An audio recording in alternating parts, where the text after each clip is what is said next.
தமிழ்நாட்டில்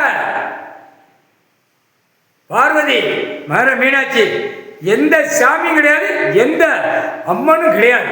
புரியா? கைலாசத்தில் எல்லாம் உட்காந்து கணக்கு போட்டுக்கிட்டு இருக்கோம். மானிட போய் சேட்டு பண்ணி வச்சிருக்கேன். அடி துவச்சி எடுத்துடுவாங்க. இப்போ வர்ற படைகள் எல்லா கோயிலும் ஆலயங்களை கும்பிட்டு அலையில அடி படைகள் பூரா அடி தருமடி விடும். மாலை போடக்கூடாதுன்னு ஏற்கனவே ஊடால கணக்கு போட்டாச்சு. பழையபடி இப்போ ஆட ஆரம்பிச்சிட்டார். ஆடி இந்த மாதம் ஆடுதியா? இப்போ ஆட்டத்தில் உள்ள பூரா சாமி உள்ள வரும். கைலாசத்திலிருந்து படை அனுப்புறாரு. இந்த படை அடிச்ச அடி உன் வீடு வாசல் உப்பர கிடக்கும். நாசமா போய் கிடப்ப. அமைதியா பொத்தி போ. விவசாயத்தை பூரா அழிச்சு நாசம் பண்ணி வச்சிருக்கிய மானிட பிறவி.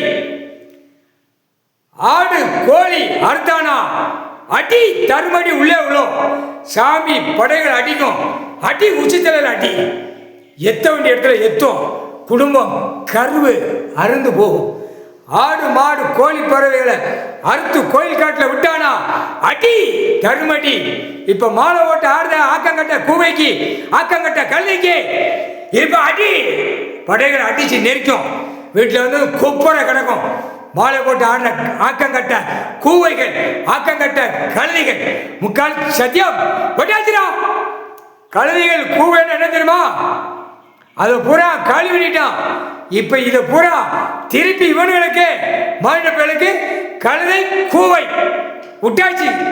இந்த பவரை விட்டாச்சு மானிட பிறவிக்கு. அப்ப அடி எப்படி விழும்? முக்கால் சத்தியம்.